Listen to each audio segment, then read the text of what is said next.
ब्राह्मण से कभी भी दुश्मनी नहीं की है बाबा साहेब ने। बाबा साहेब ने कहा कि हमारा दुश्मन ब्राह्मण नहीं है, हमारा दुश्मन है ब्राह्मणवाद। समझदार आदमी जो है दोनों बातों का कोऑर्डिनेशन कर लेगा, और नासमझ और मूर्ख आदमी जो है दोनों बातों को अलग कर लेगा और किसी एक को पकड़ लेगा, उसको लेकर घूमता रहेगा। या तो बुद्ध को पकड़ लेगा और बुद्ध को भी आधा दूर पकड़ेगा और मारा जाएगा, या फिर अम्बेडकर को पकड़ लेगा और वो फिर भी मारा जाएगा। यानी कि जब तक उसका मूर्खपन दूर नहीं होगा वो उसने मारा ही जाना है। दोनों स्थितियों में या तो हिंसा से मारा जाएगा या कायरता से। 29 साल तक कोई आदमी जिया हो, उसने ना बुढ़ापा देखा हो, ना रोग देखा हो, ना मृत्यु देखा हो, ऐसा हो सकता है क्या? अकल लगाओ। रविदासिया क्यों दिखाया? रविदासिया धर्म है ना, तो वहाँ क्यों नहीं लेकर गए? कबीर पंथियों तरफ क्यों नहीं लेकर गए? हिंदू धर्म को मानते थे ना, पूजा पाठ भी करते थे। किस किसके घर में रामायण है बताओ मुझे? किसके घर में महाभारत है? किसके घर में मनुस्मृति एक भी ग्रंथ है? तो कैसे हिंदू जो है पूरी तरह से समाज के लिए समर्पित है, त्यागी है भिक्खु। भिक्खु के पास है तो तुरंत देगा, अपना शरीर तक दान कर देगा, उसमें किसी भी तरह की लाग लपेट नहीं है। हाँ, वंदना चलती है उस पर, लेकिन हम समझते नहीं है। हमने तो भैंस में चला रखी है कि वहाँ मंदिर पे अगर कुछ बज रहा है तो यहाँ बजना चाहिए। भैंस है ना बस, ज्ञान वाली तो बात।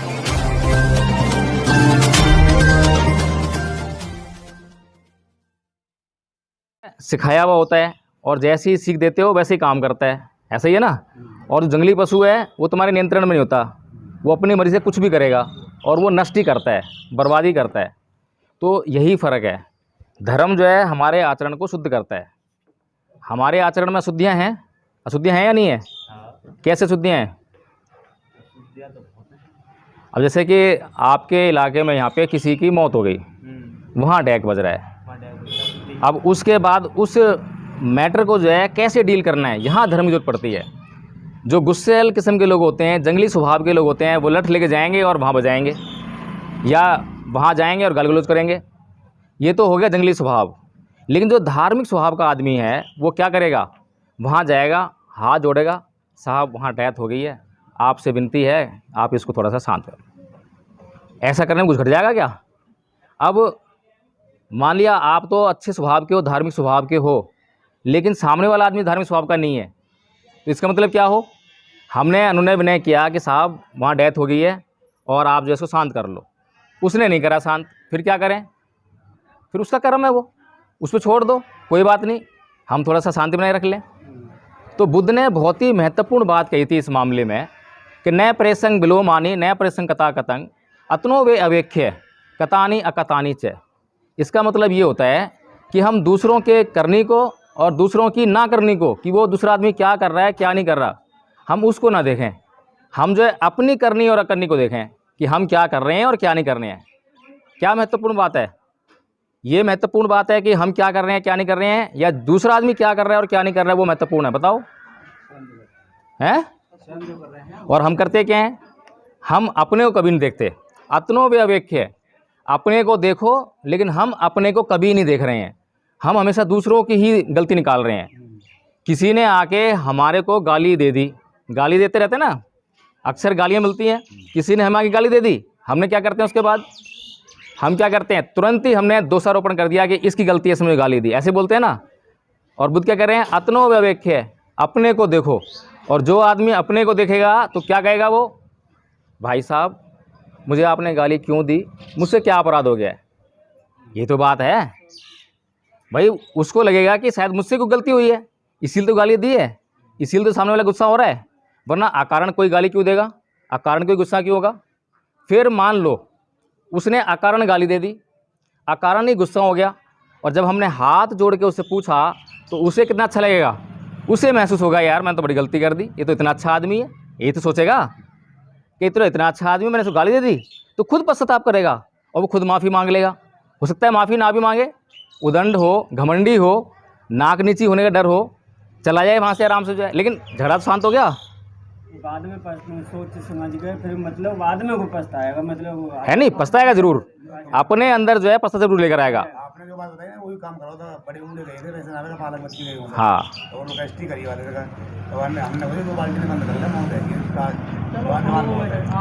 कहने का मतलब ये है कि जो धार्मिक स्वभाव, और आवाज तेज कर दीजिए। धार्मिक स्वभाव जो है, स्वभाव क्या होता है? स्वभाव होता है कि जो कभी बदलता नहीं है। लेकिन हम अभी तो धार्मिक हो गए, जब तक हम प्रवचन सुन रहे हैं, धार्मिक किताब पढ़ रहे हैं, तब तो हम धार्मिक हो गए, लेकिन जैसे ही उस धार्मिक आवरण के बाहर आए वैसे ही हम जंगली हो गए। ऐसा होता है। अभी अभी हमने सोचा कि भैया गुस्सा नहीं करना चाहिए, तो अभी तो हम यहाँ बिल्कुल शांति में रहे हैं, बहुत प्यार मोहब्बत से बात कर रहे हैं, लेकिन जैसे ही किसी ने गुस्सा दिलाया और आग बुबला हो गए, क्रोधित हो गए। तो ये स्वभाव जो है जंगली स्वभाव है, ऐसा नहीं करना चाहिए हमें। धार्मिक स्वभाव का मतलब ये है कि जो सनातन है, सनातन मतलब हमेशा हमेशा के लिए बना रहने वाला, वो वाला सनातन नहीं जो ब्राह्मण बोलता है कि हमारा सनातन धर्म है ना, वो गलत है, वो झूठ बोलता है। सनातन शब्द का मतलब होता है हमेशा हमेशा के लिए बने रहने वाला। तो स्वभाव कैसा है? सनातन है। स्वभाव अगर आपका जंगली है तो सनातनपन है उसके अंदर, वो बदलेगा नहीं। वो बदलेगा कब? जब आप प्रयास करोगे। और प्रयास जो स्वभाव होता है वो एकदम से बनता नहीं है और एकदम से बदलता भी नहीं है। अब तक जो हमारी उम्र है, मान लो मेरी उम्र 42 साल है, तो 42 साल तक मैंने जिस स्वभाव को धारण किया है, क्या वो एक क्षण बदल जाएगा? क्या मतलब ही नहीं है, समय लगेगा।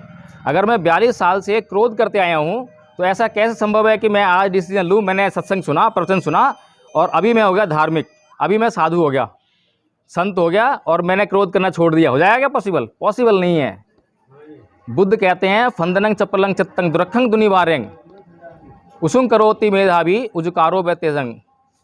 इसका मतलब ये है कि जो चित्त है, गुस्सा कहाँ पे उत्पन्न हो रहा है? गुस्सा कहाँ उत्पन्न होता है? गुस्सा कहाँ पे उत्पन्न होता है? कोई गलत बात कर रहे हो आप, तुम शिषपाल छेड़ ले। पता ही नहीं है हमें पता ही नहीं कि गुस्सा कहाँ पे उत्पन्न होता है। गुस्सा उत्पन्न होता है चित्त पे, माइंड पे उत्पन्न होता है गुस्सा। अगर आपका माइंड दुरुस्त है, चित्त सही है, चित्त उसमें शुद्धता है, तो गुस्सा आएगा ही नहीं। है नहीं? कितनी बड़ी बात है। अब हमें पता ही नहीं है इस चीज़ का, तो हम उस पर अमल कैसे करेंगे? कर सकते हैं क्या? मेरे पास स्कूटर हो ही ना, तो संभावना है कि मैं स्कूटर चला लूँ। अगर स्कूटर होगा तो वैसे मैं पैदल चल रहा हूँ, लेकिन संभावना है कि जब जरूरत पड़ेगी तो मैं चला लूँगा उसको। ऐसा तो है ना। लेकिन अगर हमें धर्म की जानकारी ही नहीं है, तो उसकी संभावना ही नहीं कि हम उसको कभी प्रयोग में ला पाएंगे। तो ये जो धार्मिक बातें हैं, ये बुद्ध विहार का निर्माण इसलिए हुआ था कि यहाँ पे जो है हफ्ते में एक बार यहाँ के लोग मिलेंगे, बैठेंगे, वंदना करेंगे और धार्मिक चर्चा करेंगे। धर्म की किताब है अपनी, बाबा साहब डॉक्टर भीमराव अम्बेडकर ने बड़ी मेहनत से लिखी थी, बुद्धा एंड इस धम्मा, भगवान बुद्ध और उनका धम्म नाम की एक किताब लिखी। उसका हमें पाठ करना चाहिए, उससे हमें धम्म सीखना चाहिए कि बुद्ध ने हमारे जीवन को नियंत्रित करने के लिए कैसी कैसी बातें कही हैं। अभी जो मैं आपको बातें बता रहा हूँ, वो सब बातें कहाँ से बता रहा हूँ मैं? वो सब बातें मैंने पढ़ी हैं, समझी हैं, जब भी तो बता रहा हूँ मैं, हैं? तो बुद्ध ने कहा फंदनंग चप्पलंग चत्तंग दुरखंग दुनिवार्यंग उजुंग करोति मेधावी उसुकारो व तेजनंग। कि जो ये चित्त है, हमारा जो चित्त है, जो हमारा चित्त है, उसका स्वभाव कैसा है? हमारे चित्त का स्वभाव कैसा है? चंचल है ना, क्षणिक है, चंचल है और क्षणिक है। एक पल में यहाँ पर और दूसरे पल में वहाँ रुकता ही नहीं है। तो सारी जो हमारी जो बुराइयों की जड़, बीमारी की जड़ जो है हमारे स्वभाव की, जो है वो है चित्त में। और हमें पता ही नहीं कि हमारे चित्त की वजह से इतना बड़ा नुकसान हो रहा है। हम दुनिया भर का नुकसान कर रहे हैं, अपना जीवन नष्ट किए जा रहे हैं, लेकिन हमें ये नहीं मालूम है कि ये जीवन नष्ट क्यों हो रहा है, किसकी वजह से हो रहा है। तो बुराई तो है चित्त में और दोष दे रहे हैं दूसरों को, दोष दे रहे हैं दूसरों को। तो बुद्ध ने ये कहा कि इस चित्त को जो है, जो कि चपल है, चंचल है, क्षणिक है, इसको जो मेधावी पुरुष होते हैं, हर किसी के बस की बात नहीं है इस पर काम करना। हम में से कितने लोग हैं जो इस पर काम कराओ, जिसने कभी गाली सुनी हो और उसने जो अपने मन को समझाया हो कि अरे यार छोड़, चल दे, हैं? या भाई मैं पूछ लूँ ज़रा शांति से, इसने मेरे को गाली क्यों दी? कितने लोग हैं? अगर मेरे को गाली दे रहा है और मैं हाथ जोड़ रहा हूँ तो लोग कहेंगे कायर है। ऐसा भी तो होता है ना कि ये कायर है, इसलिए जो है ये जो है डर के मारे जो है ये इसका में झुक रहा है। लेकिन जो आदमी डरा नहीं, उसने हाथ जोड़े और हाथ जोड़ के पूछा उससे कि मुझे गाली क्यों दी, तो क्या डर हुआ क्या? डरने वाला तो वहाँ से दुम दबा के भागेगा, गाली सुन के रुकेगा नहीं। लेकिन जिस व्यक्ति के अंदर डर नहीं है, भय नहीं है, कायरतापन नहीं है, वो वहाँ रुकेगा, ठहरेगा, अपने मन को स्थिर करेगा और उसके बाद जो है वो सवाल करेगा कि भाई साहब आपने मुझे गाली क्यों दी। तो जब भी अब अगर आप लोग जो है, कुछ भी लोग समझदार हैं, 2, 4, 10, ज़रूरत नहीं है कि पूरी पूरी भीड़ इकट्ठी हो। अगर 2-4 लोग भी इकट्ठे होते हो, हर इतवार को, तो सुबह का एक टाइम निश्चित कर लो, 7 बजे कर लो, 8 बजे कर लो, जो भी टाइम लगता हो कि भाई ये टाइम जो है ठीक है, इस टाइम जो है मैक्सिमम लोग जो है गाँव के इकट्ठे हो जाएंगे और उस समय जो है वंदना करनी है। वंदना वैसे जो है हमें रोज़ सुबह और शाम करनी चाहिए, क्योंकि वंदना हमारी जो है वैसी पूजा नहीं है जैसे हिंदू लोग करते हैं। जैसे हिंदू लोग क्या करते हैं पूजा में, मंदिर में जाएंगे, आरती करेंगे, घंटी बजाएंगे, धूप करेंगे, ये सब करते हैं ना, जल चढ़ाएंगे, उन्हीं की इसमें ही पूजा है, यही को पूजा कहते हैं, है ना। लेकिन जो बौद्ध लोग जो वंदना करते हैं उसमें बड़ा भारी अर्थ छुपा हुआ है। वो कमिटमेंट करते हैं, प्रतिज्ञाएँ करते हैं, वो जो है किस चीज़ की प्रतिज्ञा करते हैं कि भाई मुझे क्या करना है और क्या नहीं करना है, जिससे कि मेरे हाथों से कोई पाप कर्म ना हो और पुण्य कर्म ही हो। रात को मैंने एक बताई थी ना गाथा जो है कि सब पापस्य अकर्णं कुशलस्य उपसंपदा सचित पर्योदपन्नं एतं बुद्धानुशासनं, कि सभी प्रकार के पाप कर्मों का ना करना और सभी प्रकार के कुशल कर्मों यानी अच्छे कर्मों का करना और अपने चित्त को परिशुद्ध करना, ताकि हम अच्छे और बुरे की पहचान कर सकें। ये चित्ती तो करेगा पहचान है, दिमाग करेगा ना पहचान जो है कि क्या अच्छा है क्या बुरा है। अगर दिमाग ही दुरुस्त नहीं है तो अच्छा बुरा वो जान नहीं पाएगा। तो माने कहाँ जानकारी कहाँ, तो यही धर्म है। हाँ, अब हाँ वंदना चलती है उस पर, लेकिन हम समझते नहीं है। हमने तो बहस में चला रखी है कि वहाँ मंदिर पे अगर कुछ बज रहा है तो यहाँ बजना चाहिए। बहस है ना, बस ज्ञान वाली तो बात नहीं है। जीवन में कुछ हो नहीं रहा उससे जो है, ये मंदिर बना लिया है, मंदिर का कोई यूज नहीं है। मैंने कल बताया था कि राजकुमार जी की और ऋतु जी की यहाँ पे मूर्ति लगा दी, क्या फ़ायदा मूर्ति लगाने का।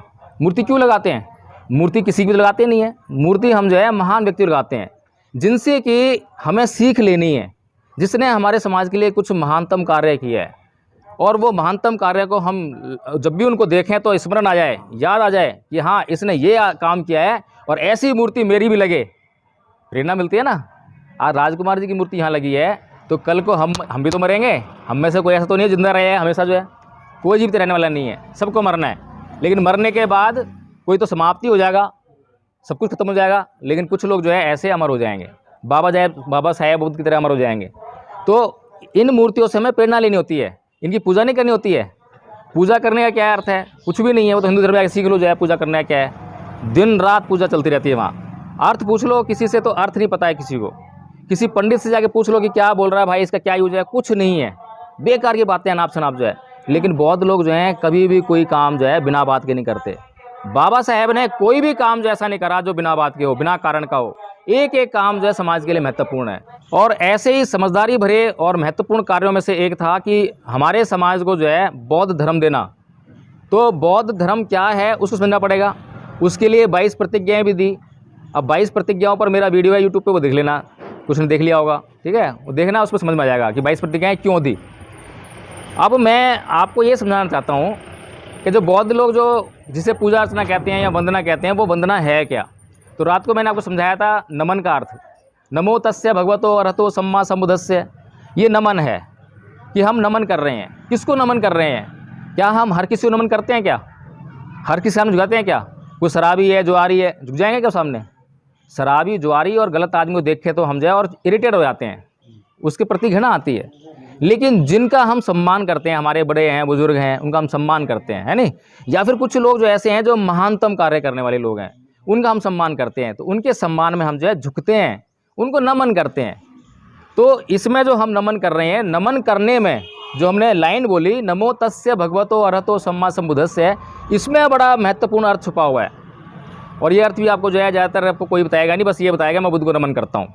खाली बुद्ध को नमन करता हूँ नहीं है, ऐसे तो हिंदू लोग भी बोलते हैं कि हम शिव जी को नमन करते हैं, हम राम जी को नमन करते हैं, हम कृष्ण जी को नमन करते हैं। नमन करने से क्या है, लेकिन नमन क्यों कर रहे हैं ये महत्वपूर्ण है। नमन क्यों कर रहे हैं और किसको कर रहे हैं। मैं उन सम्यक संबुद्ध को नमन करता हूँ जिन्होंने अपनी 6 इंद्रियों पर पूर्णतः नियंत्रण स्थापित करके अपने भीतर से काम क्रोध मोह लोभ द्वेष तृष्णा ईर्ष्या जैसे भावों को बुराइयों को निकाल बाहर कर दिया है और अपने चित्त को परिशुद्ध कर लिया है। ऐसी महान विभूति को जो संसार में आपको जो है 1 मिलेगी 2 मिलेगी, बहुत कम मिलेंगी, हर कोई आपको नहीं मिलेगा। अगर अपने मन को टटोल के देखो, जैसे मैंने रात को पूछा था कि आप में से किसी का भी अपनी एक भी इंद्रिय पर नियंत्रण है क्या। जीभ पे, नाक पे, कान पे किसी पे नियंत्रण है? सब बेकाबू चल रही हैं। जो आप उनसे कराना चाहते हो, जो आपके हित में है, वो तो करती ही नहीं है, और जो आप नहीं कराना चाह रही हो, जो आपके हित में नहीं है, वो करे जा रहे हैं, करे जा रही ना।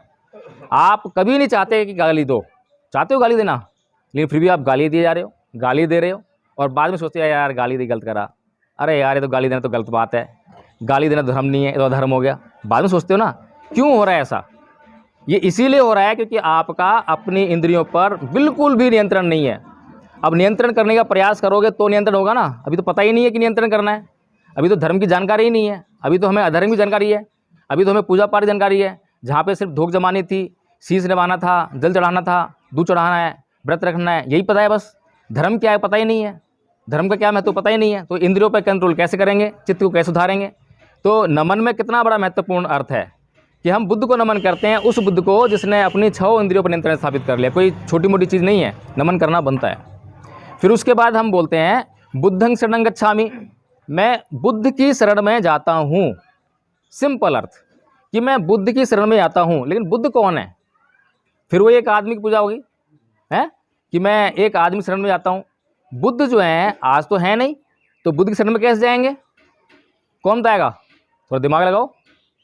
आज बुद्ध की शरण में कैसे जाएंगे? बुद्ध तो आज है नहीं, बुद्ध तो जीवित नहीं है ना, वो तो 2500 साल पहले ही हमें छोड़ के चले गए।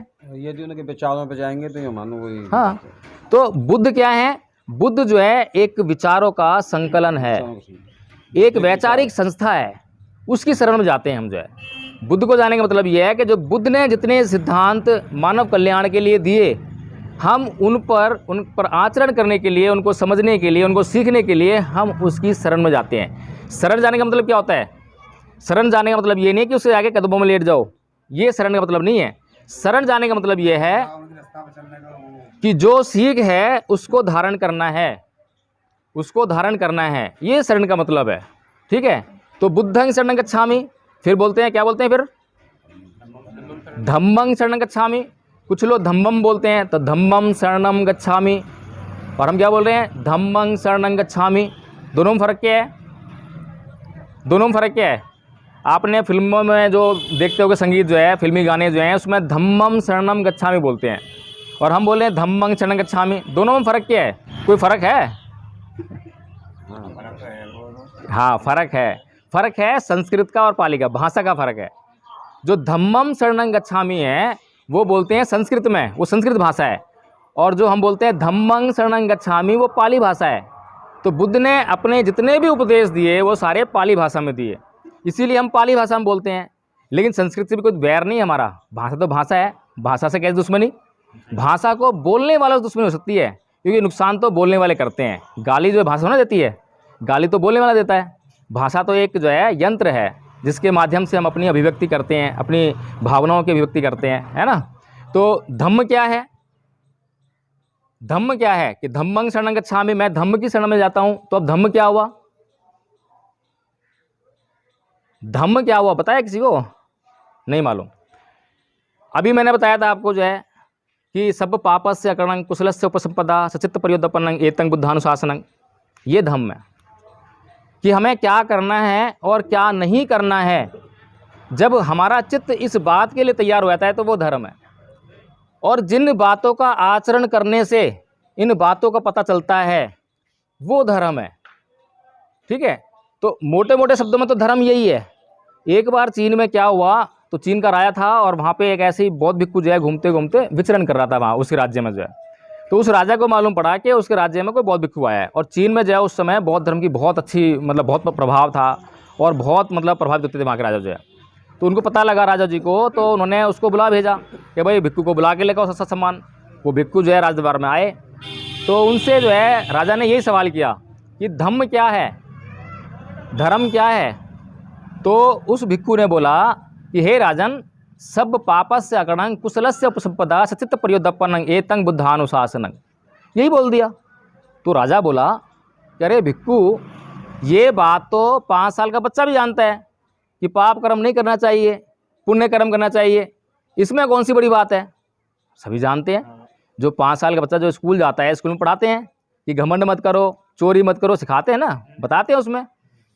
तो वो कहते हैं इसमें ऐसा क्या है भाई, धम्म जो है तुम इतना सारा जो है मतलब ढंडोरा पीटते रहते हो धम्म का, तो इसमें कौन सी बड़ी बात होगी। तो वो भिक्खु बोले कि हे राजन, ये बात ठीक है कि इस बात को 5 साल का बच्चा भी जानता है कि धर्म क्या है, लेकिन 80 साल का बुढ़ा भी इस बात पर आचरण करने में असमर्थ है, इस बात पे चलने में असमर्थ है नहीं है। भाई हम सभी जानते हैं घमंड नहीं करना चाहिए, गाली नहीं देनी चाहिए, लेकिन हम कर पाते हैं क्या। बात तो आचरण की है, जानने से क्या फ़र्क पड़ता है। जानने से ये फ़र्क पड़ता है कि हम जानते हैं तो किसी भी क्षण हम परिवर्तन कर सकते हैं, किसी भी क्षण उसको अपने काम में ला सकते हैं, लेकिन हम जानते ही नहीं हैं तो कोई गुंजाइश नहीं है, हर तरह की गुंजाइश, हर तरह की संभावना नष्ट हो जाती है। तो ये धम्म है, इसलिए हम धम्म की शरण में जाते हैं। तीसरा क्या बोलते हैं, संघं शरणं गच्छामि। अब संघ क्या है, बुद्ध ने उस समय अपने समय में भिक्षुओं का संघ बनाया। और भिक्षुओं का संघ क्यों बनाया, क्या भिक्षुओं के अपने ऐशो आराम के लिए था, क्या भिक्षु जाके जो है गांव में जाए विचरण करे और खाना मांग के लाए, भीख मांग के लाए, इसके लिए था क्या, इसलिए नहीं था। उसमें बहुत ही महानतम उद्देश्य निहित था। क्या उद्देश्य था कि समाज की सेवा करनी है, संसार को छोड़ना है, संसार को छोड़ना है। किस लिए छोड़ना है, भौतिकवाद के लिए छोड़ना है। जो संसार में जो भौतिकता है उसको छोड़ना है, संसार के लोगों को नहीं छोड़ना। संसार के लोगों के लिए हमें ज्ञान अर्जित करना है, ज्ञान प्राप्त करना है, और जो समाज में समस्याएं हैं समाज के भीतर जाके उन समस्याओं को सुलझाना है, उनको उनका हल देना है। इसलिए बुद्ध ने समाज की सेवा करने के लिए, ये जो भिक्षु हैं, बौद्ध भिक्षु, ये समाज सेवक हैं। ये आजकल तो खैर थोड़ा सा अलग चल रहा है मामला जो है, लेकिन बुद्ध का जो संकल्प था, बुद्ध का जो उद्देश्य था वो ये था कि ये समाज की सेवा करेंगे। जहाँ पर जिस तरह की ज़रूरत पड़ेगी, किसी भी तरह की ज़रूरत, अगर धन की ज़रूरत है, गरीबी है, कोई भूखा मर रहा है, कुछ भी है, तो भिक्षु जो है पूरी तरह से समाज के लिए समर्पित है, त्यागी है भिक्षु। भिक्षु के पास है तो तुरंत देगा, अपना शरीर तक दान कर देगा, उसमें किसी भी तरह की लाग लपेट नहीं है। तो इससे बढ़कर क्या समाज सेवक हो सकते हैं क्या। लेकिन क्या हुआ कि जब बुद्ध के संघ का प्रभाव समाज में स्थापित हो गया, तो ब्राह्मण जो कि अपने यज्ञ करके जो है यज्ञ कर ली, पूजा पाठ कर ली, उससे उनका काम धंधा चलता था। तो जब बुद्ध ने अभी अपना प्रचार प्रसार किया तो ये यज्ञ वगैरह हो गए बंद। यज्ञ में पशु बलि देते थे, गाय को, भैंस को, घोड़े को, उनको काटते थे, फिर उनका मांस खाते भी थे। अब तो ये कहते हैं कि हम खाते नहीं हैं, है नहीं, लेकिन किताबें तो लिखती हैं, मनुस्मृति बोलती है ये लोग उस टाइम मांस खाते थे, है नहीं। तो जब बुद्ध ने अहिंसा का प्रचार किया, हिंसा के विरोध किया जब जो है बुद्ध ने, तो पशु बलि और यज्ञ वगैरह बंद हो गए। अब इनके जो है भूखमरी नौबत आ गई ब्राह्मणों के। तब इन्होंने देखा भाई ये लोग जो हैं गेरुआ वस्त्र धारण करके, और जब भी जहाँ भी खड़े आते हैं, बोलते नहीं है भिक्षु कभी भी भिक्षाटन करेंगे, किसी भी गांव में कहीं घर पे जाएंगे तो घर के सामने दरवाजे पे खड़े हो जाएंगे, चुपचाप मौन, 1 मिनट तक, 1.5 मिनट तक, 2 मिनट तक वहाँ खड़े रहेंगे। किसी की नज़र पड़ गई और उसने देख लिया कि ये भिक्षु खड़ा है सामने, उसको भोजन की आवश्यकता है, और उसने भोजन दे दिया तो ठीक है, नहीं तो वो वहाँ छोड़ के दूसरे घर पर चले जाएंगे, तीसरे पर जाएंगे। भोजन मिल गया उसको तो ठीक है, नहीं तो भूखे रहेंगे, लेकिन मांगेंगे नहीं। लेकिन ब्राह्मणों ने क्या कर दिया, उसको भीख बना दिया उसको जो है नहीं, भिक्षाम देही, भिक्षाम देही, है नहीं। ये भिक्षाम देही कभी बुद्ध ने नहीं करी है, बुद्ध के संघ ने कभी नहीं करी भिक्षाम देही। भिक्षु संघ जो है बहुत संयमित हुआ करता था, उसके अंदर बहुत संयम होता था, हर बात का संयम, नाक का, कान का, चाल का, उठने का, बैठने का, खाने का, बहुत सारे नियम है। 227 नियम फॉलो करने पड़ते थे भिक्षु संघ को, और 311 नियम फॉलो करने पड़ते थे भिक्षुणी संघ को। उससे बना भिक्षु संघ जो है, इतने सख्त नियम के ऊपर चलने वाला भिक्षु संघ हुआ करता था। और एक भिक्षु बड़ी संयम के साथ चले जा रहा है, और उसकी चाल के संयम को देखने मात्र से जो बुद्ध का प्रमुख धम्म सेनापति था सारिपुत्र, वो प्रभावित हो गया। उस समय वो भिक्षु संघ में शामिल नहीं था, वो किसी और गुरु के अधीन मतलब शिक्षा ले रहा था। उसने देखा कि भैया ये जो क्या नाम है भिक्षु जा रहा है, बड़ा शांत स्वभाव जा रहा है और बड़े सदवे हुए कदम चल रहा है, हर बात में संयम है। इतना प्रभावित हुआ कि ये इसका गुरु जो है बहुत उच्च कोटि का है। तो उसने जाके उससे पूछा कि भैया आपका गुरु कौन है, तो उसके साथ साथ गया वहाँ पे, और बुद्ध ने उसको दूर से देखते ही पहचान लिया कि यही, और बुद्ध संघ को बोला भी कि यही होंगे धम्म के जो है धम्म सेना नायक, उसी पर घोषणा कर दी थी। और वो जो सारिपुत्र है एक हफ्ते की तपस्या के बाद, एक हफ्ते के अंदर ही जो है बुद्ध के ज्ञान से एक हफ्ते के बाद ही वो निब्बान को प्राप्त हो गया। निब्बान क्या होता है? एक अवस्था होती है जहाँ पर सुख और दुख की अनुभूति जो है लगभग सम हो जाती है, समान हो जाती है। जब सुख आता है तो आदमी नाचता नहीं है, गाता नहीं है, और दुख आता है तो रोता पीटता नहीं है, वो समभाव हो जाता है। ऐसी स्थिति जब आदमी की बन जाती है और चेहरे पे मुद्रिता हो जाती है, मुस्कान आ जाती है हमेशा हमेशा के लिए, तो वो निब्बान की स्थिति होती है। उसके लिए बड़ा कठ परिश्रम करना पड़ता है, कठिन जो है। तो वो सारीपुत्र मोगलायन जो है, सारीपुत्र इस तरह से जो है प्रभावित हुआ। तो इस तरह का प्रभाव था संघ का, इस तरह की इज्जत थी पूरे समाज में। ऐसे नहीं है। तो जो ब्राह्मण समाज है उसने फिर गेरुआ वस्त्र धारण किया। पहले कभी देखा है क्या आपने? टीवी वगैरह में देखा होगा, सफ़ेद वस्त्र धारण करते थे, वाइट ना। तो गेरुआ वस्त्र कहाँ से आ गया? जो लोग घूमते हैं ये गेरुआ वस्त्र जो है बुद्ध से ही इन्होंने जो है उसको चुरा लिया, छीन लिया, कुछ भी कह लो जो है। तो कहने का मतलब ये है कि जो ये संस्कृति जो है आप सब लोगों की थी। आप सब लोग बौद्ध थे पहले, पूरा भारत बौद्ध था, तो हम भी तो बौद्ध थे, लेकिन हमारे ऊपर अत्याचार करे या कुछ और हुआ जिससे कि हम जो है वहाँ से बदल गए, और बाद में हम जो है ये सनातनी बन गए, कुछ मुसलमान बन गए, कुछ और कुछ बन गए। तो आज जो है हमें दोबारा से उस इतिहास को पढ़ने की ज़रूरत है। तो इस तरह से जो संघ जो है बड़ा महत्वपूर्ण था। संघ का निर्माण बुद्ध ने समाज सेवा के लिए किया, इसीलिए हम कहते हैं संघं शरणं गच्छामि। फिर इसके बाद जो है हमारे शुरू होते हैं पंचशील। नमन हो गया, 30 शरण हो गया, 3 शरण चले गए ना, बुद्ध की शरण, धम्म की शरण और संघ की शरण। फिर अब पंचशील, इन तीनों चीज़ों को मिला के वंदना बनती है। अब पंचशील में पहला सील कौन सा है? कौन बताएगा? पहला सील है? बिल्कुल भी सरोकार नहीं है क्या तुम यहाँ? हाँ ठीक है, बहुत बढ़िया। तो यहाँ पे जो भंते जी आते हैं ना समय समय पर, तो वो ये सब बताते नहीं है क्या? नहीं बताते। तो फिर सीखनी चाहिए ना वो तो। तुम अपनी हाँ। बात के वो सब जानकारी। तो सही बोला आपने जो है, पाणाति पाता बेरमणि सिक्खा पतंग समाधियामी, ये पहला सील है। पढ़े लिखे के हमारे लगा हम कोई बात नहीं, किसी की हमें शिकायत नहीं करनी चाहिए, किसी पे हम आक्षेप करें, कमेंट करें, टोंट करें, इससे मामला बिगड़ता है। हाँ है नहीं? हाँ, इससे मामला बिगड़ता है। अभी कुछ लोग ये कह रहे थे कि भाई क्या नाम है, दूसरा क्या कर रहा है क्या नहीं कर रहा। अरे भाई, जो दूसरा आदमी कर रहा है, मान लो मेरा पड़ोसी जो है क्या कर रहा है क्या नहीं कर रहा, उससे तो मुझे फर्क पड़ने वाला नहीं है। अगर मेरे लिए कोई गलत कर रहा है तो हम रोक सकते हैं उसको जो है, लेकिन मैं अगर कुछ नहीं करूँगा तो मुझे फर्क पड़ने वाला है। कुछ लोग बोलते हैं आरएसएस ये कर रही है, करने से नहीं कर रही है, वो तो कर रही है, तुम क्या कर रहे हो? तुम तो कुछ नहीं कर रहे हो। एक चीज़ का तो फर्क पड़ता है, जैसे गांव का कोई मुखिया हो या घर में कोई आदमी, तो जो लोग जो फॉलो जो करते हैं ना, बड़े को देख के फॉलो करते हैं, छोटे किसी को नहीं करते। जब हमारे जो बड़े हैं जब वो फॉलो नहीं करते, उस चीज़ को छोटा कैसे कर लेगा? सही बात है। लेकिन बड़ों ने जो है बड़ी मेहनत करके पैसा कमाया, और उस पैसे को जो है आपकी शिक्षा में लगाया, आपको स्कूल भेजा, पैसा खर्च करा ना, आपकी फीस भरी होगी, आपके लिए खाने पीने की व्यवस्था करी, कपड़े लत्तों की व्यवस्था करी, कॉपी किताब की व्यवस्था करी, है ना। तो वो काय के लिए करी थी? वो किस लिए करी है? जानकारी भाई इसलिए तो नहीं करी ना कि तुम जो है पढ़ लिख के एमएससी कर लेना, बीएससी कर लेना और कलेक्टर बन जाना, जज बन जाना, लेकिन बात हमारी मानना है। ऐसा तो नहीं कानून है। नहीं, वो तो एक शिक्षा का मैटर हो गया। जो ये धमकी जो बात हो रही है ना, मैं उस चीज़ की बात कर रहा हूँ। मैं उसी बात बता रहा हूँ, मैं ये उसी की बात तो है। जैसे कि हमारे पूर्वज जो भी मानते आए थे वो हिंदू धर्म मानते आए थे। अब हिंदू धर्म उन्होंने पढ़ा नहीं, किसने पढ़ाया बताओ मुझे? आप सब जो है, आप सबके घरों में अब तो हिंदू धर्म थे, हिंदू धर्म को मानते थे ना, पूजा पाठ भी करते थे। किसके घर में रामायण है बताओ मुझे? किसके घर में महाभारत है? किसके घर में मनुस्मृति एक भी ग्रंथ है? तो कैसे हिंदू? जब तुम हिंदू धर्म के बारे में कुछ जानते ही नहीं हो, तुमने कैसे मान लिया उसको? अंधे हो गए ना। जबकि मंदिर में घुसने को अधिकार ना है। भाई वैसे ही हो गया ना, ऐसे एक अंधा दूसरे अंधे भी चल रहा है, और दूसरा अंधा तीसरे अंधे भी चल रहा है, अंधों की कतार है। किसी भी अंधे को नहीं मालूम कहाँ जा रहे हैं, बस चले जा रहे हैं। तो ये सब जो है अगर ऐसा होगा तो कोई भी उन अंधों को कहीं का भी रास्ता दिखा देगा, जहाँ का रास्ता दिखाएगा वहीं चले जाएंगे। तो कमी किसके अंदर? कमी तो हमारे अंदर है। अगर ब्राह्मण ने बोला कि रामायण ये कह रही है तो हमें उसी दिन रामायण खरीद के ले आनी चाहिए। नहीं है खरीदने के पैसा, कोई बात नहीं, उसके बोलना चाहिए भैया अपने रामायण दिखा, जरा पढ़ तो लें। पढ़े लिखे, हम पढ़े लिखने का अधिकार मिला ना, मैं संविधान में पढ़ने का अधिकार मिल गया। बाबा साहब तो स्कूल के बाहर पढ़ के आए, आप तो स्कूल के अंदर पढ़ के आए होगे, और अच्छी तरह पढ़ के लिख के आए होगे। हिंदी तो पढ़नी आ गई होगी।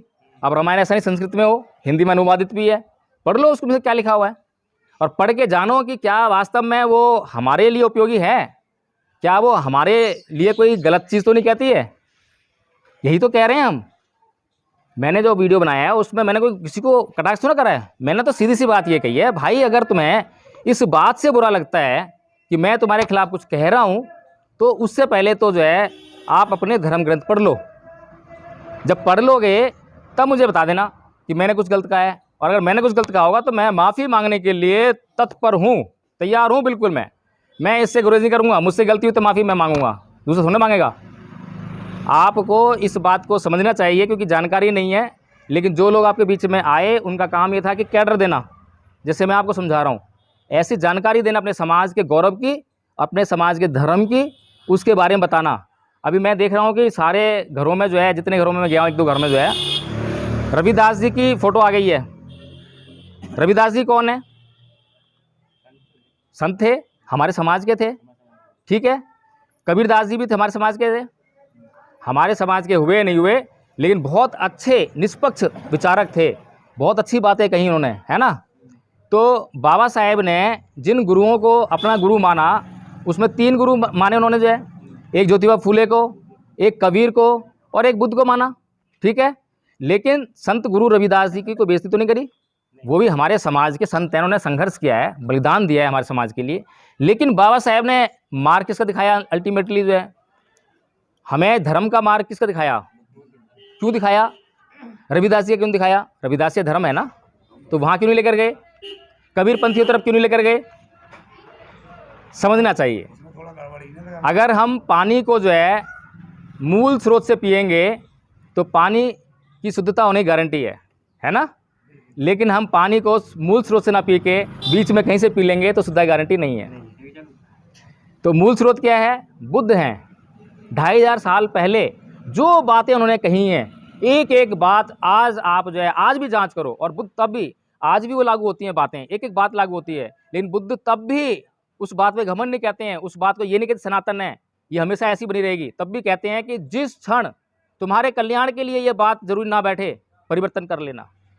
लेकिन फिर भी आज तक परिवर्तन नहीं हुआ है उसमें, है नहीं।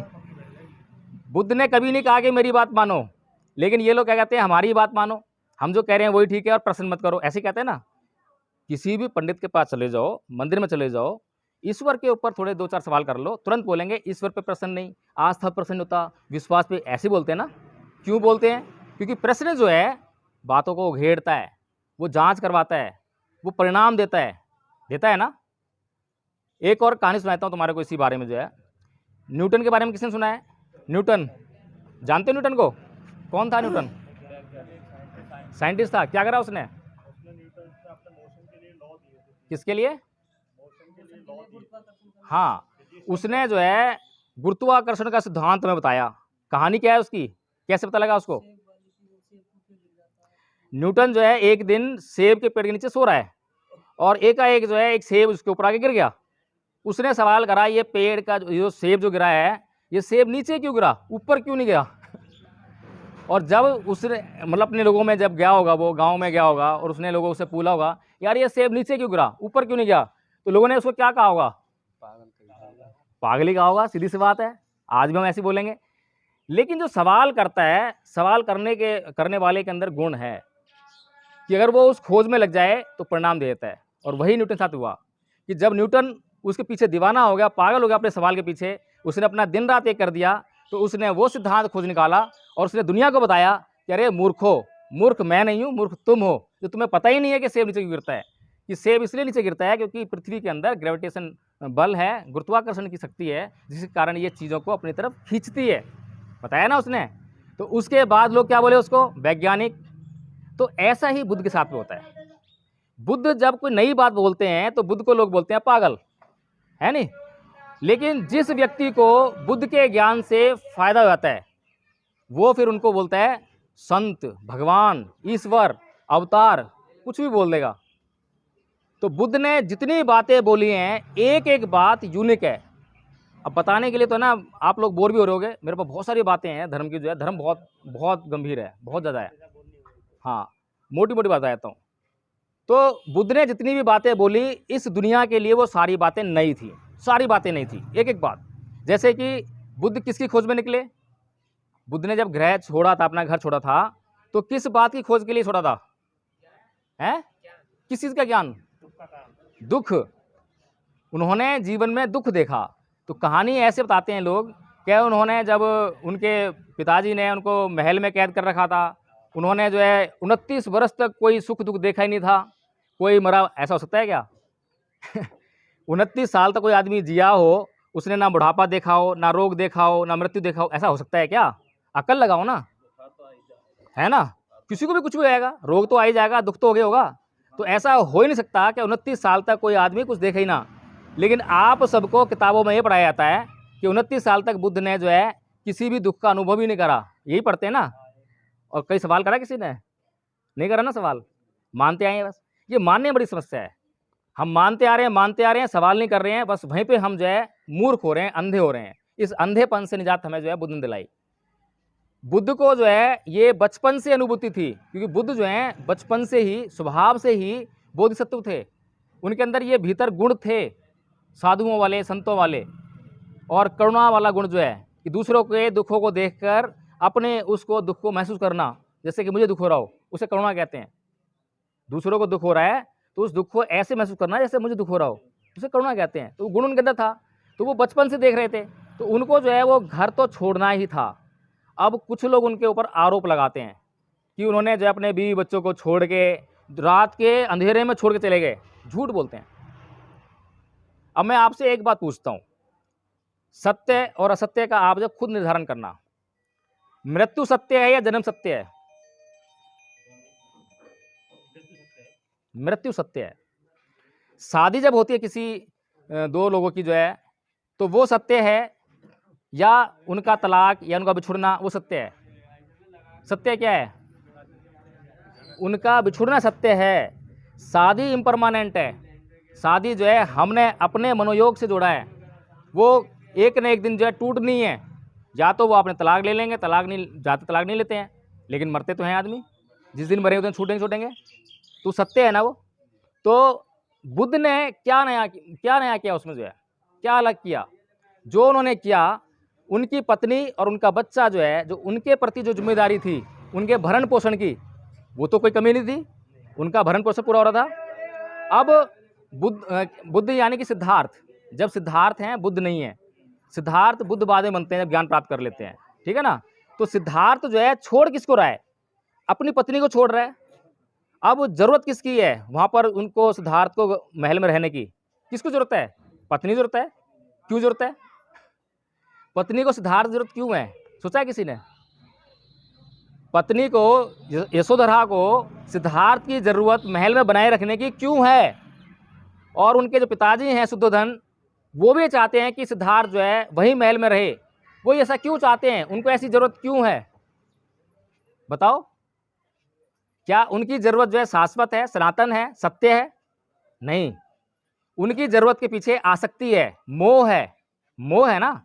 वो ये चाहते हैं कि बस मेरे साथ ही रहे, पत्नी चाहती है मेरे साथ ही रहे, कोई जरूरत नहीं है, जरूरत समाप्त हो चुकी है, किसी तरह की जरूरत नहीं है। तो जो सिद्धार्थ कर रहे हैं वो कर रहे हैं, सत्य है, उनको छोड़ना ही है। एक दिन, आज नहीं छोड़ेंगे, कल छोड़ेंगे, कल नहीं छोड़ेंगे, मृत्यु छुड़वाएगी, तो छोड़ना ही है। तो उसको छोड़ने के लिए छुपके से क्यों जाएंगे वो? जाए, इसके पीछे रोहिणी नदी का विवाद की कहानी है, वो आपके ऊपर छोड़ रहा हूँ, आप खुद पढ़ना उसको, जाए, ठीक है।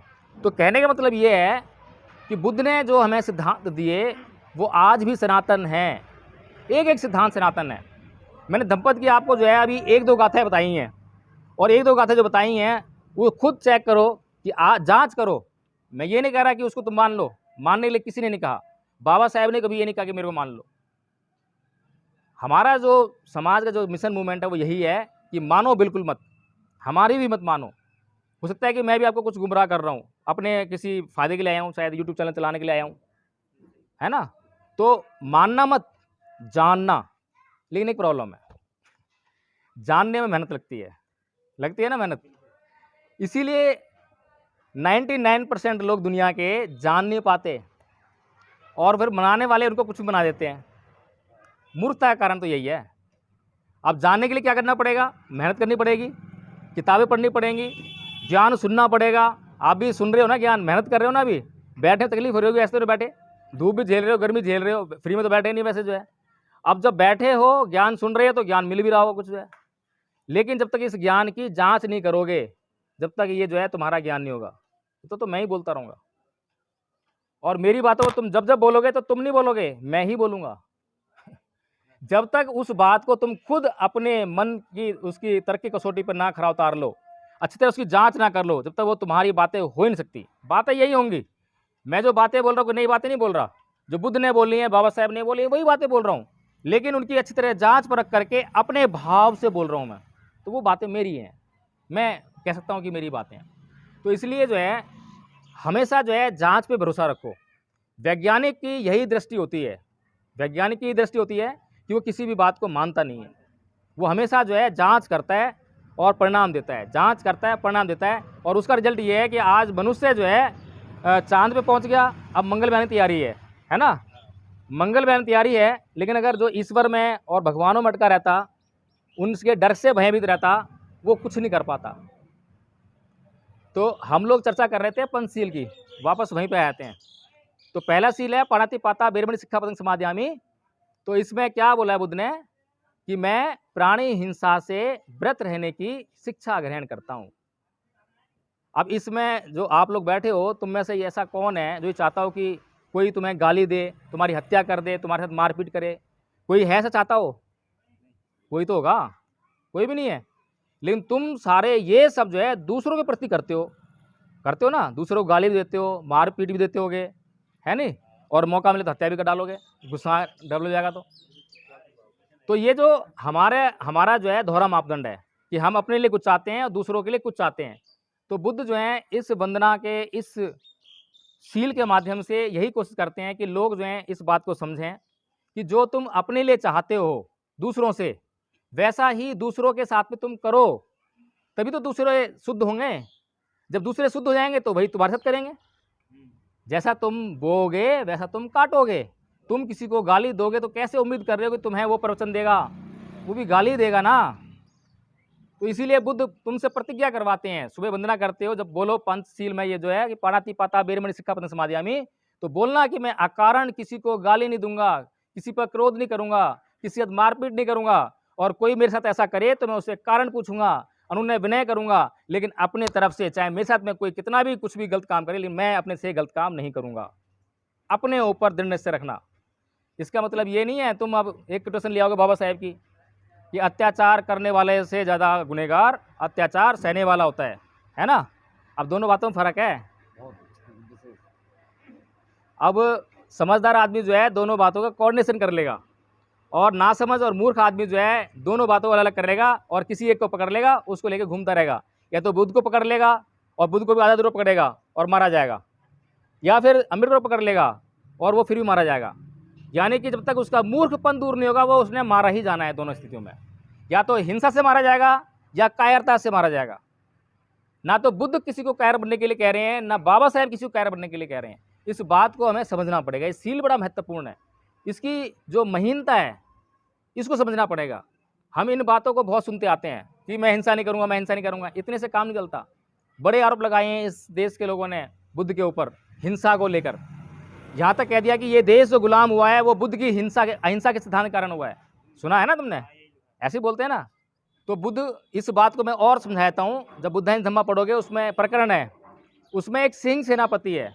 सिंह सेनापति जो है बुद्ध के पास आता है क्योंकि उसको उसके राजा ने एक आदेश दिया है सेनापति को कि भाई जो बॉर्डर पे जो उपद्रव मचा रहे हैं लोग जो है, जाके उनको शांत करो। और उनको शांत करने मतलब क्या है? उनको मारना पड़ेगा, पीटना पड़ेगा, काटना ही पड़ेगा। तो वो सिंह सेनापति बुद्ध के पास आता है और बुद्ध से कहता है कि बुद्ध, आप तो शिक्षा देते हो कि हिंसा मत करना, अहिंसा करना और किसी को मारना मत, ऐसा मत करना। अब मुझे राजा ने ऐसा आदेश दिया है तो मैं क्या करूं? है ना। इसी बात का जवाब दे रहे हैं ना जो हमारे जो मनुवादी लोग जो है जो दुष्प्रचार करते हैं, इस बात का जवाब दे रहा हूं। तो बुद्ध क्या कहते हैं? बुद्ध ये कहते हैं कि भाई जहां शांति स्थापित करने के लिए, जहां शांति प्रयासों के लिए हिंसा की जरूरत है, जितनी हिंसा की जरूरत है उतनी हिंसा तो करनी पड़ेगी। अगर नहीं करोगे तो समाज में शांति कैसे व्यवस्था पैदा होगी? है जो न्यायाधीश है, जज है, जो वो किसी को मृत्यु दंड दे रहा है, तो मृत्यु दंड जो है वो अपने प्रेम या द्वेष के कारण नहीं दे रहा, या उस अपराधी से उस जज को प्रेम है या उस अपराधी से उसको द्वेष है, घृणा है, इसलिए उसको दंडित कर रहा है। ऐसा नहीं है। वो अपनी न्यायिक भावना के तहत द्वेष और घृणा की भावना से बिल्कुल अलग होके, ना उसको उस व्यक्ति से द्वेष है, ना उससे घृणा है, ना उससे मोह है, बिल्कुल न्यूट्रल होकर वो डिसीजन दे रहा है, तो वो अपराधी नहीं है। लेकिन वो अगर द्वेष से अपने स्वार्थ के निहित किसी को दंड दे रहा है तो अपराधी हो जाएगा। समझ रहे हैं बात को जो है? तो समाज में उपद्रवी लोग भी होते हैं जिनको शांत नहीं कराया जाता। हालांकि बुद्ध ने अपने पूरे जीवन में उनके ऊपर बहुत ही हिंसक घातक हमले हुए, लेकिन कभी भी उन्होंने जो है हिंसा का सहारा नहीं लिया। लेकिन हम सब जो है बुद्ध की स्थिति में नहीं हैं, ये समझना पड़ेगा। बुद्ध हमसे बहुत ऊंची अवस्था में थे। बुद्ध का ओरा इस तरह के अहिंसा के वातावरण से भरा हुआ था कि उनके वातावरण में प्रवेश करते ही हिंसक से हिंसक चीज़ें जो है अहिंसक हो जाती थी। अंगुलीमाल का सुना है उदाहरण, अंगुलीमाल डाकू का है? चमत्कार हुआ था, चमत्कार हुआ था। कितने लोग मानते चमत्कार हुआ था?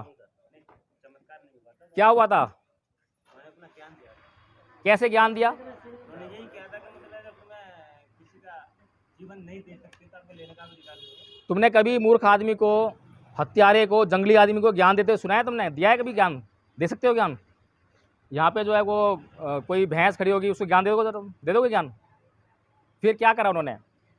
अंगुलीमाल डाकू जो है जंगल में रहता है, पूरी तरह से हिंसक है, अहिंसा से बिल्कुल भी परिचय नहीं है उसका, और हिंसा से उसका रोम रोम भरा हुआ है, उसके रोम रोम में हिंसा भरी हुई है। इतना हिंसक है वो, हिंसा के सिवा कुछ जानता ही नहीं है। और वो ये जानता है कि जैसे ही कोई भी व्यक्ति मेरे सामने आता है उसकी रूह कांप जाती है मुझे देखते ही। ऐसा है ना? इतना हिंसक है, इतना डरावना है, इतना भयावह है। लेकिन जब बुद्ध उसके सामने आते हैं तो बुद्ध बिल्कुल स्थिर हैं, बिल्कुल घबराते नहीं हैं। तो कुछ तो होना ही था। क्या हुआ? उसके दिमाग की बत्ती जल गई, दिमाग हिल गया। अरे ये क्या हो रहा है? जब हिलता है आदमी ना, दिमाग का जब ये जो सारा सिस्टम हिलता है तो आदमी का क्या होता है, फिर भ्रम में पड़ जाता है वो। हम सुनते हैं ना कि वो भाग रहा है बुद्ध के पीछे और भाग रहा है, पकड़ नहीं पा रहा है, ये तो बेकार की बातें होंगी। लेकिन उसके दिमाग की बत्ती जली। दिमाग की बत्ती कैसे जली? जैसे कि तुमने नट बोल्ट देखे होंगे, जंग खाए हुए नट बोल्ट देखे होंगे। एक स्मूथ होता है, स्मूथ आराम से लगाता है। स्मूथ नट बोल्ट वो लोग होते हैं जो शिक्षित और दीक्षित होते हैं, सुव्यवस्थित होते हैं, अच्छे लोग होते हैं, जिनको हम कोई संस्कार दें, धार्मिक बातें करें तो सुनते हैं, उसका आचरण करते हैं। लेकिन जो जंग खाए हुए नट बोल्ट होते हैं वो वे लोग होते हैं जो कभी भी कुछ सुन नहीं सकते, जैसे कि हिंसक अंगुलीमाल डाकू। तो उसके लिए क्या करना पड़ता है? उस नट बोल्ट में झटका देना पड़ता है। झटका देना पड़ता है ना, कुछ तेल डालेंगे, तेल डालने के बाद भी झटके देना पड़ता है। आराम से ऐसे तो घूमेगा नहीं, तो झटका देते हैं तो वो खुल जाता है। तो ऐसा ही झटका जो है उसके मस्तिष्क को लगा, और जब झटका लगा तो वो सोचने को मजबूर हो गया। अब सोचता कौन है? ये जो भैंस पोए जो हैं ये सोचते हैं क्या? इंसान ही सोचता है ना, और हर इंसान ही सोचता। जिस इंसान की जंगली प्रवृत्ति होती है वो नहीं सोच पाता। अब जो अंगुलीमाल डाकू है वो कभी सोचता नहीं था, क्योंकि सोचने का मौका ही नहीं है। जो आदमी काम करते आ रहा है उसको सोचना क्या? परंपराएं ये तो करती हैं, रीति रिवाज ये तो करते हैं। रीति रिवाज वाला आदमी, परंपरा वाला आदमी कुछ सोचता नहीं है। उसे पता है कि विवाह कैसे करना है, उसे मतलब जो है मृत्यु संस्कार कैसे करना है, सब पता है उसको, वैसे ही करता है वो। जाए सोचता कौन है? जिसने कभी विवाह संस्कार करा ही ना हो, तो वो सोचेगा यार कैसे करना चाहिए, फिर वो अपनी नई बात बनाएगा, नया काम करेगा, है ना? तो ऐसा ही हुआ अंगुलीमाल डाकू के साथ में।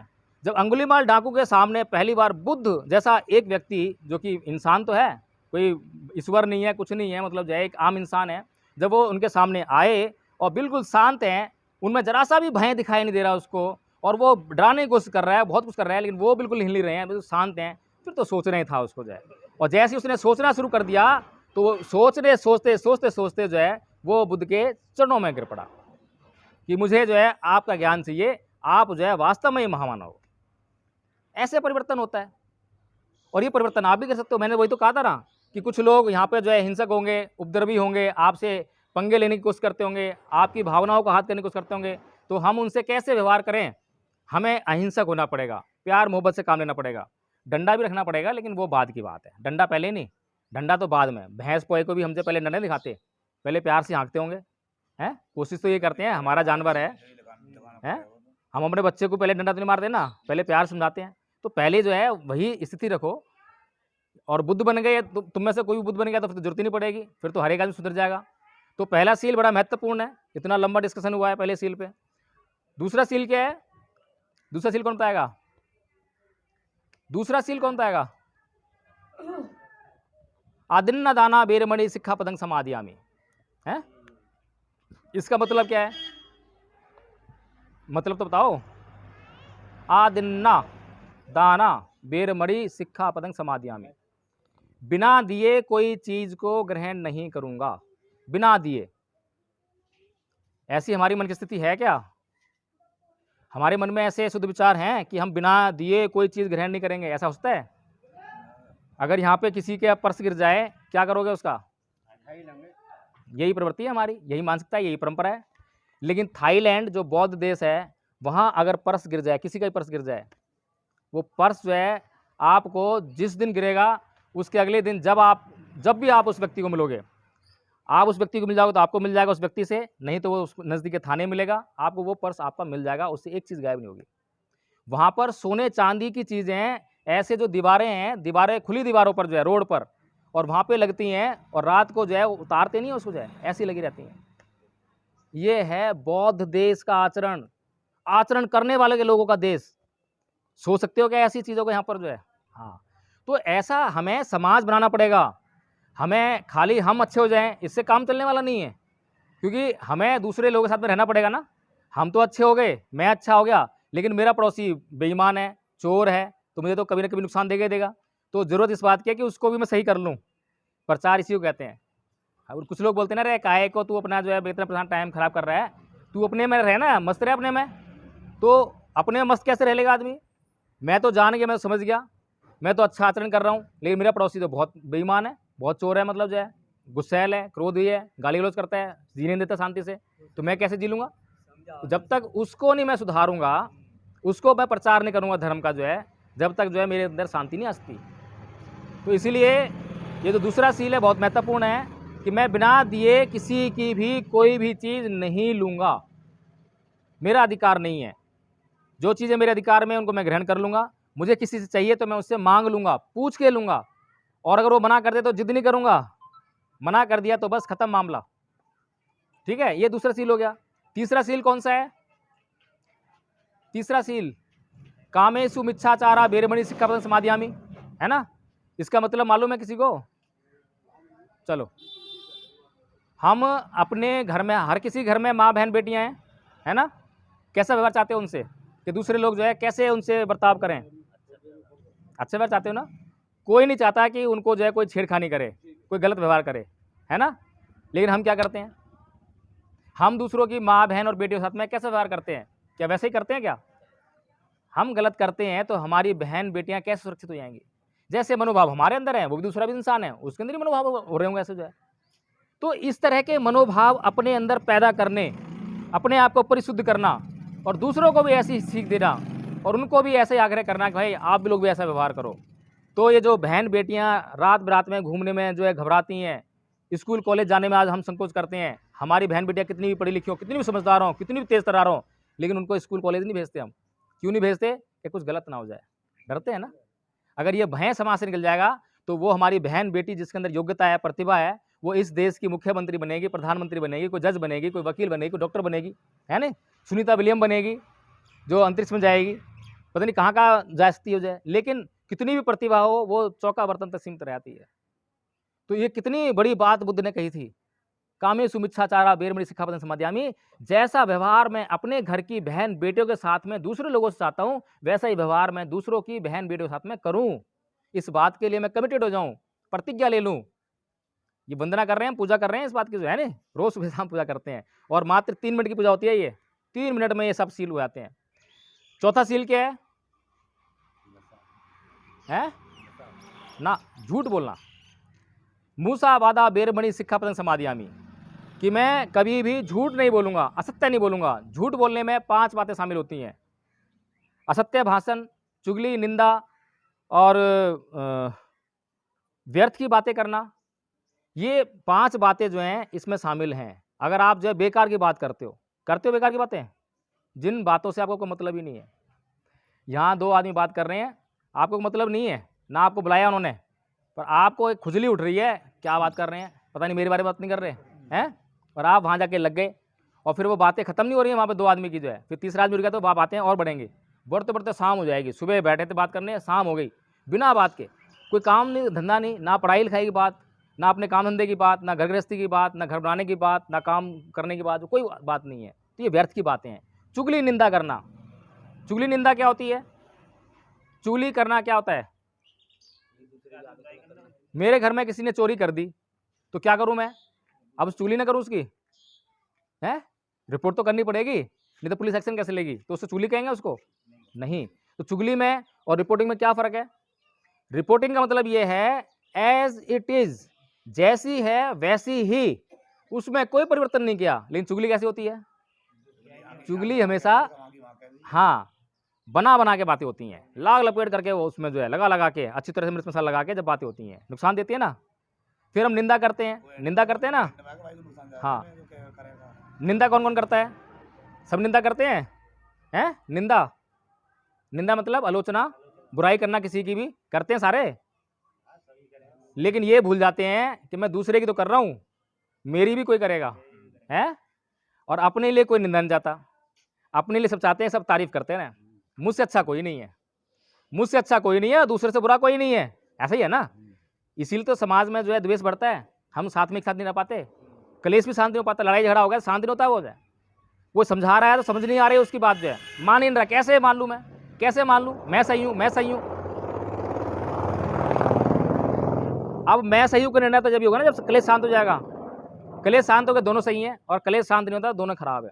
चुगली, निंदा, व्यर्थ की बातें, ये सब बातें नहीं करनी है, असत्य नहीं बोलना है। इस बात के लिए चौथा सील जो है हमें लेना पड़ता है। पांचवा सील क्या है? नशे के ऊपर है। सुरा मेर मज्ज पमाद ठाना बेर मड़ी सिक्खा पतंग समाधियामी, कि मैं नशीली चीजों का सेवन नहीं करूंगा। कितने लोग नहीं करते? अच्छा, कुछ लोग करते भी हैं। चलो, जो लोग करते हैं वो अब नहीं करेंगे, है ना, ऐसी, क्योंकि हम सील ले रहे हैं। सील लेने का मतलब क्या है? अगर किसी ने सील ले लिया और वो उसने तोड़ दिया तो इसका मतलब क्या है? हैं? वो एक कहावत सुनी है कि अपनी जुबान से फिरना, जुबान की वैल्यू होती है। कमिटमेंट किसे कहते हैं? जुबान को कहते हैं कि भाई मैंने अपनी जुबान से बात कही है, अगर मैं उससे फिर रहा हूँ तो मैं, मुझसे ज़्यादा क्या नाम है, नीच व्यक्ति कौन होता है? जो अपनी जुबान से फिर जाए उससे नीच कोई होता है क्या? उसकी तो समाज को इज्जत नहीं होती कि इसकी तो कोई बात ही नहीं भाई, ये तो इसकी आज कुछ कह रहा है कल कुछ कह देगा। तो ऐसा किसी को नहीं बनना। पहली बार तो कमिटमेंट करना मत, और कमिटमेंट कर लो तो फिर वो फिल्में डालोगे ना सलमान खान का, क्या फिर मैं अपने बाप की, अपने आप की नहीं सुनता है, वही वाला काम करना। फिर पहले तो कमिटमेंट करना मत, और कर लो तो फिर अपने आप की मत सुनना। अपना मतलब मन करेगा, अरे कर ले यार, शराब पी ले, बीड़ी पी ले, है ना, मन तो कहेगा। तो अपने आप की भी नहीं सुननी है। अच्छा, इस सील में आपने तो इतना सुना होगा नशा पान जो है, इसमें एक चीज़ और है, पमाद ठाना। उसका मतलब मालूम है? पमाद ठाना, पमाद, पमाद होता है प्रमाद करना। अपमादो अमत पदंग पमादो मचनो पदंग अपमता ने मियंती ये पमता यथा मता। बुद्ध ने ये गाथा कही है। यानी जो प्रमादी लोग हैं वो मरे हुए के समान है। जो प्रमादी लोग होते हैं, प्रमाद होता है आलस करना, किसी भी काम को करने में नानुकर करना, आलस करना, तो वो मरे हुए के समान लोग होते हैं जो आलस करते हैं, किसी भी काम को जो है परिश्रम नहीं करते। और जो अप्रमादी लोग हैं, जो आलस नहीं करते, वो लोग अमृत पद के समान हैं। यानी कि जो हमेशा जिंदा दिल है, हमें जिंदा रहने वाले लोग हैं, लगता है कि हाँ ये जिंदा है नहीं।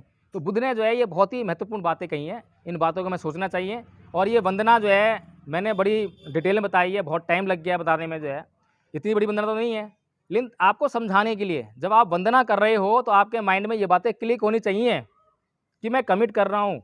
सुबह कमिटमेंट इसलिए कर रहा हूँ, शाम तक मैं देखूंगा, शाम को वंदना करूँगा, चेक करूँगा कि मैंने कौन कौन से अपनी एक्टिविटीज़ में हिंसा की है, कि मैंने कब कब मैंने झूठ बोला है, कब कब मैंने चोरी का भाव अपने अंदर लाया। भाव, चोरी का भाव लाना भी चोरी है।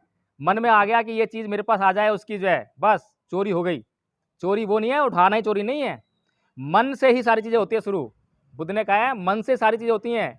मनोपुबंगमा धम्मा मनोसेठा मनोमया मनसा चै पदुठेन भासती वा करोति वा तो नंग दुखमन वेत्ती चक्कंग वह तो पदंग। ये जो मन है बहुत प्रबल है। जितने भी काम आप करते हो सबसे पहले मन में आते हैं ना, उसके बाद ही काम होते हैं। और मन के अंदर जैसे भाव होंगे वैसी एक्टिविटी होंगी। आपका मन जब खुश होता है तो कभी गाली देते हो क्या? गुस्सा करते हो? हैं, सीधी सी बात है। और कभी मन दुखी होगा तो कभी प्रवचन करते हो? फिर तो गाली देते हो, गुस्सा ही करते हो, हैं। तो फिर क्या सीख मिलती है कि हमें हमेशा प्रसन्न चित्त रहना है। हमें कभी प्रसन्न चित्त अगर नहीं रहेंगे तो उल्टा सीधा काम होने की संभावना रहेगी। इसीलिए हमें प्रसन्न चित्त रहना है। तो इसीलिए जो निब्बान प्राप्त कर लेते हैं उनके चेहरे पे मुस्कान आ जाती है, और मुस्कान हमेशा बनी रहती है, वो कभी भी उस मुस्कान से हटती नहीं है। तो उनके जब भाव भी शुद्ध हैं तो कभी भी उनसे पाप कर्म होने की संभावना नहीं होती है। तो इन सब बातों को बड़ी डिटेल में बताया है मैंने, और बहुत देर भी हो गई आप लोगों को सुनते सुनते जो है। और मैं कोशिश करूँगा कि जब भी कभी आगे भी कभी कोई प्रोग्राम तुम्हारा जो है कोई मौका मिले तो फिर आएंगे और फिर ऐसी बात करेंगे और चर्चा करेंगे। और कभी भी जो है देखो, ब्राह्मण समाज हमारे गांव में रहता है और भी समाज रहते हैं, ब्राह्मण से कभी भी दुश्मनी नहीं की है बाबा साहेब ने। बाबा साहेब ने कहा कि हमारा दुश्मन ब्राह्मण नहीं है, हमारा दुश्मन है ब्राह्मणवाद। ब्राह्मणवाद क्या है? ब्राह्मणवाद वो है जो ब्राह्मण जिसे कहते हैं, जो ब्राह्मणपन है उसकी सोच कि वो हमसे अपने स्वार्थ के लिए क्या क्या करवाता है। अपने स्वार्थ के लिए वो हमें नीच बोलता है, अपने को ऊंच बोलता है ना। अपने को ऊंच बोलता है, हमें नीच बोलता है। क्यों बोलता है? अपने स्वार्थ के लिए, ताकि समाज में उसका ऊंचा पद कायम रहे। तो वो जो मानसिकता उसकी है वो गलत है। हमें प्रयास ये करना है कि उसकी मानसिकता में सुधार हो, उसको हम ये समझा सकें कि तू भी समान है, हम भी समान है। तू ऊंचा कैसे है बता दे हमें। बुद्ध ने इसमें बहुत प्रकाश डाला है कि जब सभी लोगों का जन्म लेने का तरीका एक ही है, ब्राह्मण भी उसी तरीके से जन्म लेता है जिस तरीके से शूद्र लेता है, तो फिर ब्राह्मण ऊंचा कैसे हो गया? क्या ऐसा है खास बात है? और देखो पूरे इतिहास उठा के देखो, गीता ये कहती है कि जन्म से नहीं कर्म से ब्राह्मण होता है। तो ऐसी बोलती है ना गीता। गीता ही संदेश देती है, सबने यही सुना होगा। और किसी पंडित को बुलाओगे तो वो भी यही चर्चा करेगा कि भाई कर्म से ब्राह्मण है, जन्म से नहीं है। लेकिन मुझे पूरे इतिहास उठा के मुझे जो है उस इतिहास में से एक भी उदाहरण बताओ जब कोई कर्म के कारण ब्राह्मण जो है नीच बन गया हो और कर्म से जो है नीच जो है ब्राह्मण बन गया हो। एक भी उदाहरण है? लेकिन असंख्य उदाहरण भरे पड़े हैं।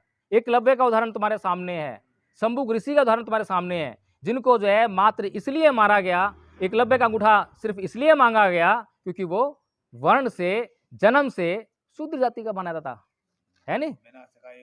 हाँ, तो हमें कोई आदमी क्या बता रहा है, क्या सिखा रहा है, इस बात की जांच करना बहुत जरूरी है। और हमें अपने अंदर कभी भी उसके प्रति दुश्मनी का भाव नहीं लाना। बुद्ध ने जो है मैत्री का भाव रखने के लिए कहा है। अगर हम अपने दुश्मन के प्रति भी मैत्री का भाव रखेंगे, मित्रता का भाव रखेंगे, तो वो हमारा फिर कोई दुश्मनी नहीं है। दुश्मनी कहाँ शुरू हो रही है? हमारे भीतर शुरू हो रही है। हमने किसी के प्रति शत्रुता का भाव लिया है तो दुश्मन पैदा हो गया। हमारे प्रति कोई शत्रुता का भाव रख रहा है लेकिन हमने उसके प्रति शत्रुता का भाव नहीं रखा, मित्रता का भाव रखा, तो हमारा शत्रु उसी वक्त खत्म हो गया। हमारा कोई शत्रु नहीं है। तो जो मैत्रीपूर्ण भावना रखते हैं अपने अंदर, उनका कभी कोई शत्रु नहीं होता। और जब वंदना करो, वंदना के बाद जो है फिर सबके भले के लिए, कल्याण के लिए कामना करते हैं। जिसे कहते हैं सब्बे सत्ता सुखी होंतु, सब्बे होंतु चखे मिनो, सब्बे भद्राणी पसंतु, माँ किंच दुख मागमा। ठीक है, तो ये वंदना जो है पहली बात तो यहाँ पे लिख के टांगनी चाहिए, और यहाँ भी एक लिख के टांग दो, फ्लैक्स में टांग दो, है नहीं?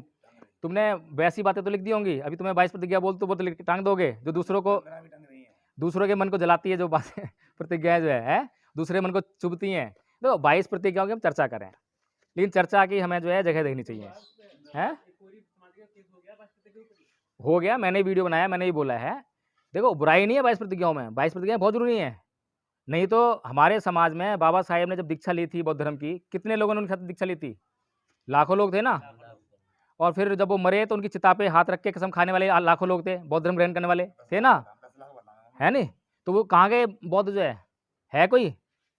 अगर वो 10 लाख बौद्ध मेरी तरह से, उनके आधे भी 1% भी मेरी तरह से अगर ऐसे प्रचार कर रहे होते, धर्म समझा रहे होते, तो क्या सारे लोग धार्मिक ना हो गए थे? हैं? हाँ, मतलब बड़े लोगों को फॉलो करते हैं तो बड़ा लोग खत्म हो जाए ना तो बिगड़ जाता है मुसलमान। तो वो इसलिए गायब हो गए बौद्ध लोग जो है, क्योंकि ये 22 प्रतिज्ञाएं जो हैं इनको पूरी तरह फॉलो नहीं किया। क्योंकि हम लोग जो है हिंदू धर्म छोड़ के आए हैं, हिंदू संस्कृति में पले बड़े हैं, उनके रीति रिवाज संस्कार हम सब मानते हैं, जानते हैं। आज भी जो है लाल धागा बांध के हम जो है घूमते रहते हैं। अब ये पता नहीं लाल धागा क्यों बांध के चल रहे हैं। लाल धागा हमारी संस्कृति नहीं है, सफ़ेद धागा हमारी संस्कृति है, वो हमारे हाथ में होता नहीं है। दुश्मन जो हमसे करवा रहा है हम वो करे आ रहे हैं। और हम हमारे हित के लिए जो है, जो बाबा साहेब ने हमें बात बताई वो हम कर ही नहीं रहे हैं, बुद्ध ने जो हमें बताया वो कर ही नहीं रहे हैं। हमारे जो मित्र हैं उनकी बातें तो हमें पता ही नहीं है, और जो हमारा दुश्मन है हमारे घर में लगातार पैंट बना रहा है, लगातार घुस रहा है, और वो हमें सिखा रहा है। हम शादी करेंगे तो पंडित को बुलाएंगे और मंत्र पढ़वाएंगे हिंदू देवी देवताओं के। क्यों करते हैं? हम किसी बौद्ध को बुला लें, मेरे ऐसे किसी व्यक्ति को बुला लें तो शादी संपन्न करा देगा, मृत्यु संस्कार करा देगा, कुछ भी हो जाएगा। इस बात को, इन चीज़ों को बदलना पड़ेगा। पब्लिक मार खा रही है और 21 साल बंदे रहो और चुनाव लड़ रही है, बहुत जगह का तुम बेटा जीत जाओ, पार है वो बहुत लड़ रही है। चुनाव की लड़का की जीत जाए वो तो 21 सामान ले लेगा। तो फिर आशीर्वाद आपको दे दो। अब इसको बाइंड अप करें, है नहीं? बहुत लंबी हो गई है और धूप भी बढ़ रही है, तो सबको अच्छी लगी होगी। तो एक बार वंदना कर लें आप जो है मन से, हैं? मेरे पीछे भी बोलना, है नहीं? थोड़ी वंदना भी आ जाएगी। वंदना जब करें तो सर पे कोई कपड़ा नहीं होना चाहिए, ठीक है ना? और पैरों में जूते चप्पल नहीं होने चाहिए। अपना चैनल, आपका चैनल, समाज का चैनल, देश का चैनल NV News 24/7 को आप लाइक करें, सब्सक्राइब करें और ज्यादा से ज्यादा इसकी वीडियो को शेयर करें ताकि हर खबर को मैं आप तक आसानी से